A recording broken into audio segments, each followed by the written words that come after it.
আসসালামু আলাইকুম সুপ্রিয় দেশবাসী। শেখ হাসিনার কনভারসেশনে সে জানিয়েছে পুলিশ সেনাবাহিনীর এত বেতন বাড়িয়েছে।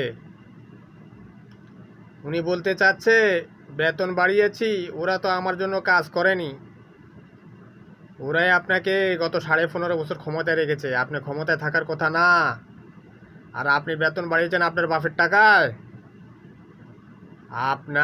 আপনি যে টয়লেট টিস্যু ব্যবহার করতেন এইটাও জনগণের ট্যাক্সের টাকা দিয়ে হইতো। এই টাকা জনগণ কীভাবে আনতো? যাইয়া একবার দেখে আসেন সৌদি আরবে বাংলাদেশের মেয়েরা খাঁটি বাংলা বললে ইজ্জত বিক্রি করে, বুঝছেন? সেই টাকাটা আপনি ভোগ করতেন,